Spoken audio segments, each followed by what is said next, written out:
Hey everyone, Robert Silver here, and in this video I'm finally going to share with you the predictions of the upcoming Nikon Z8, what specs that have been released so far, and any other updates that I've gotten and what some of you may have already read at NikonRumors.com, and most importantly, what would I like to see in the Nikon Z8? Let's get to it.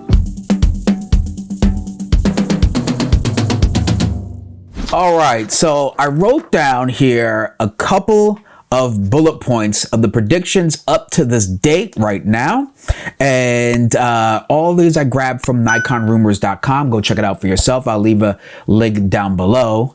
Now there have been leaks, as many of you know, for the past, I'm going to say at least a couple weeks now, but definitely over the past month, like here and there, photos of the camera itself, as well as spec announcements, launch dates, potential promotional launch dates, just a whole bunch of speculation and rumors. A lot of them seem to be more confirmed than others, but you know, if there's smoke, well, then there tends to be fire. Right now, there's a whole lot of smoke that's about to suffocate all of us Nikon fans out there. So, the first prediction of the Nikon Z8 is that, according to Nikon Rumors, a teaser campaign is supposed to start within the next few days. If not by now, which I haven't seen anything, I'll double check.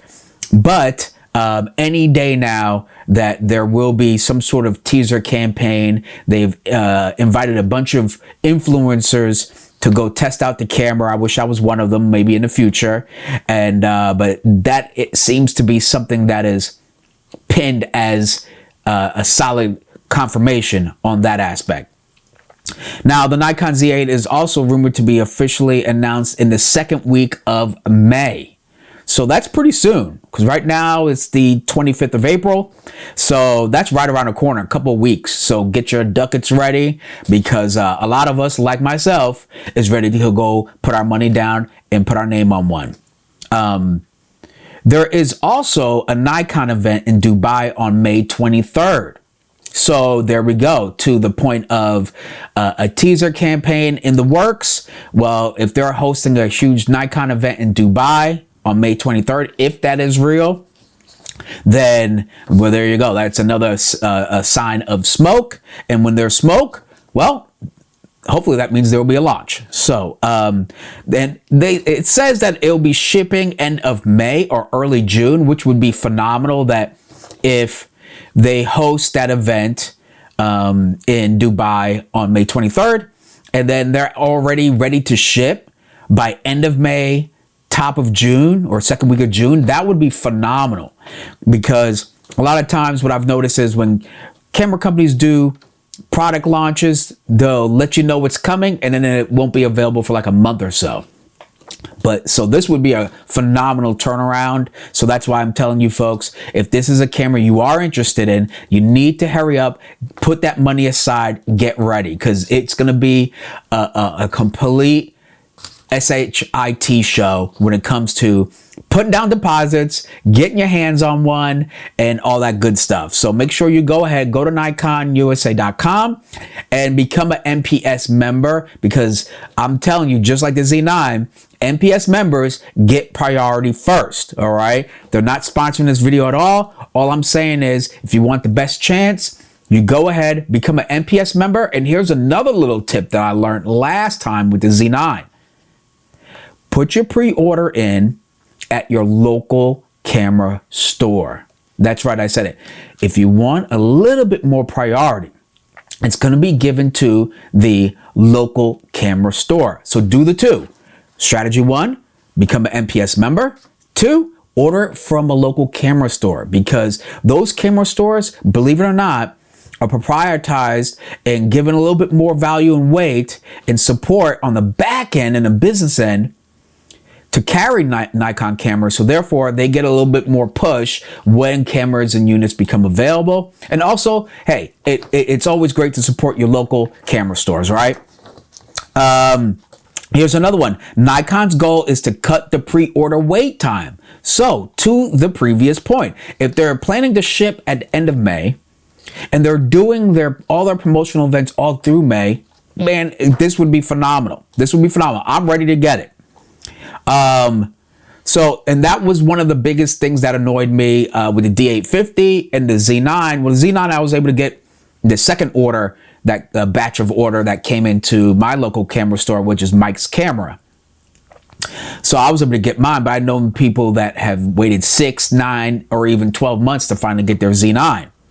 So if they're able to cut the pre-order wait time, this will bar none be the best-selling camera of the year, hands down.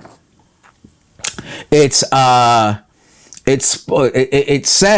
that one of the rumors is that it's supposed to be basically a mini Z9, but without all the features. Okay, that would be amazing, because literally I love the Z9, but I haven't, after I sold my D850 to put it toward all of my a more Z glass. When I got the Z9, I decided to convert all the way to mirrorless, and I sold my D850 to put it towards some Z glass cost.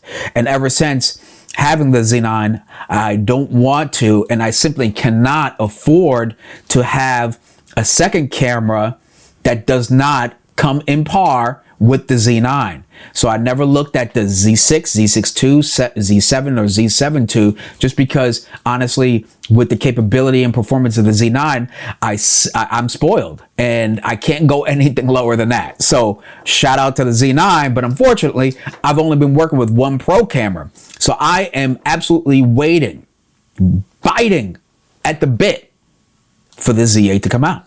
So if it's anything close to a mini Z9, it's not even a question. I'm jumping on it. It will be perfect. Of course, this will be in line for the perfect prosumer camera body out there. Folks who don't want the huge camera build of a Z9 and may not need the exact robustness of a Z9, but want high-end quality. That's what the Z8 I think is gonna do, and if it's better than the D850, yeah, I'm on it anyway. So it doesn't matter, because that D850 was a monster and still is. Similar form factor as the Z6 and Z7. Now that's the only thing that gets me. I would like it to be a little bit more robust. Again, back to the D850 model. It felt fantastic in the hand. It felt like a professional.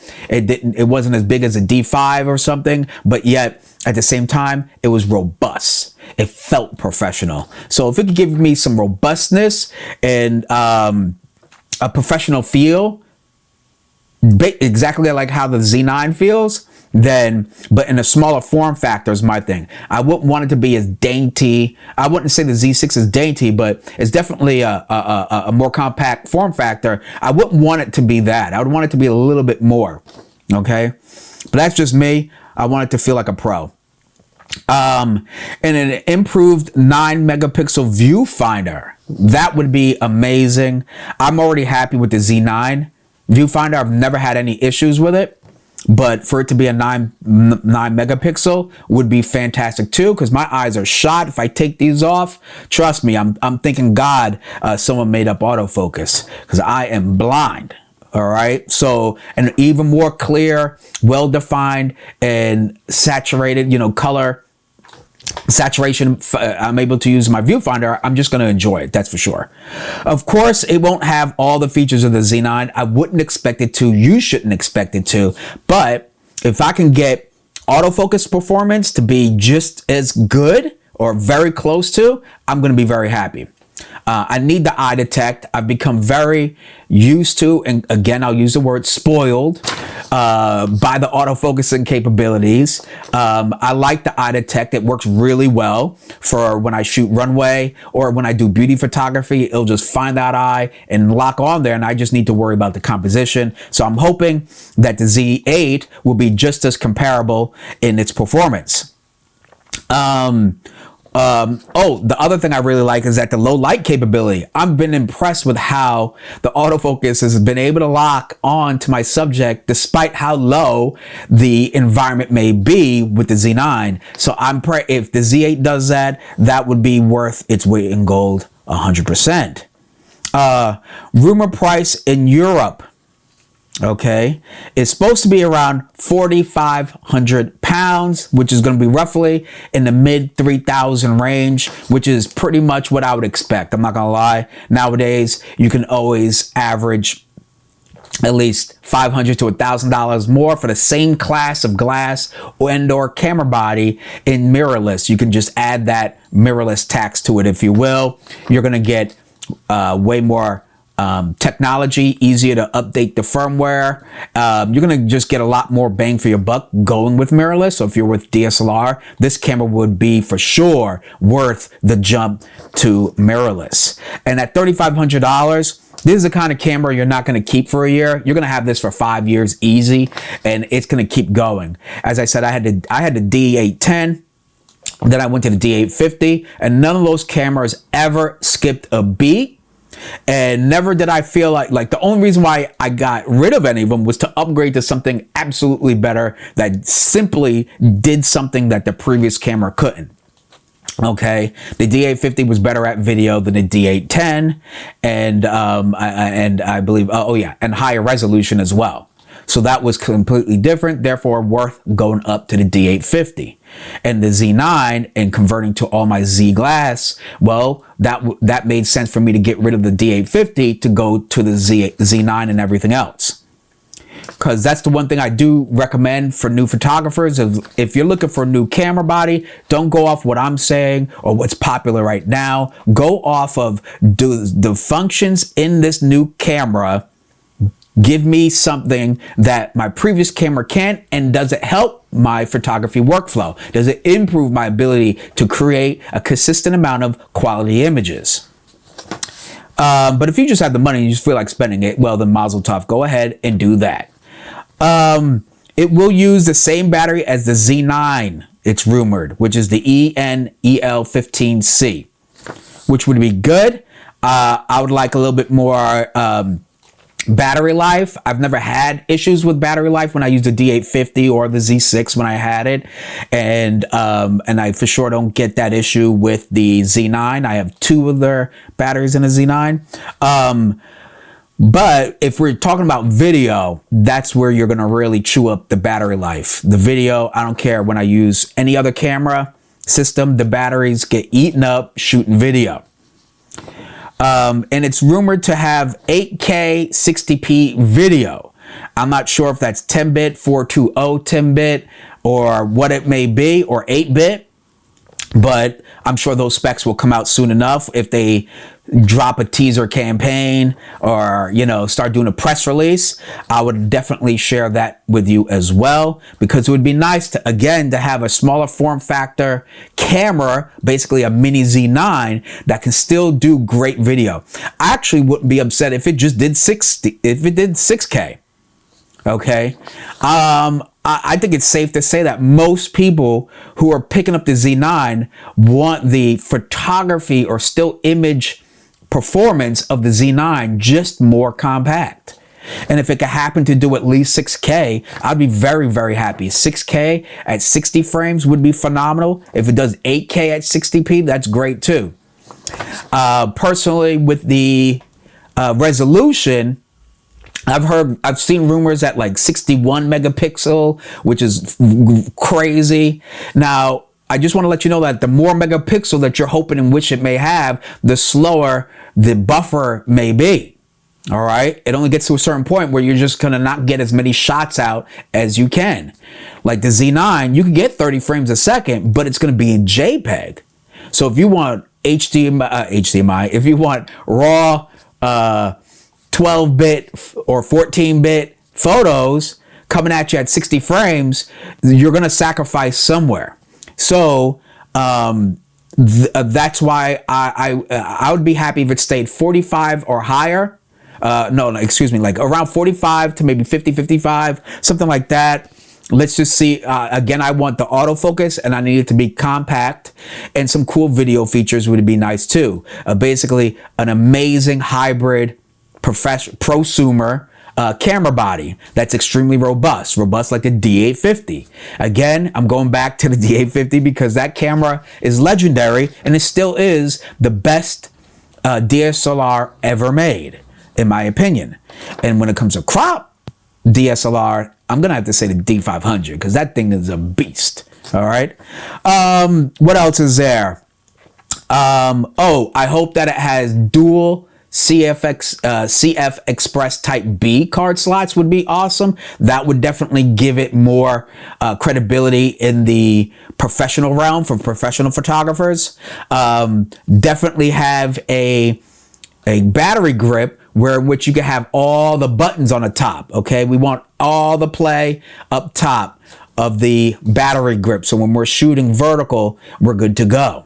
All right. What else would I like? Of course, USB-C capability to charge it while using it, which would be great for videographers like myself, or photographers too, who just want to keep it charged or charging in between shoots. I've done that.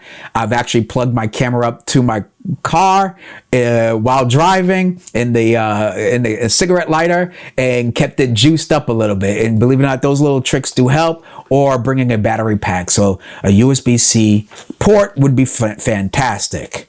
What else would I like there? Well, honestly, after that, if it came with any, oh shoot, I would like it to have 4K at 120.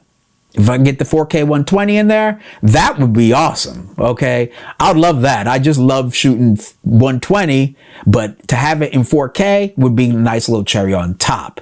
And then I'm definitely, I think honestly, this might sound silly, but the first lens I think I would get after that would be the 26mm f2.8 pancake lens, because I think if I have a Z8 with that pancake would be a great walk around travel / street photography little pro setup. Quite honestly, I would really like it.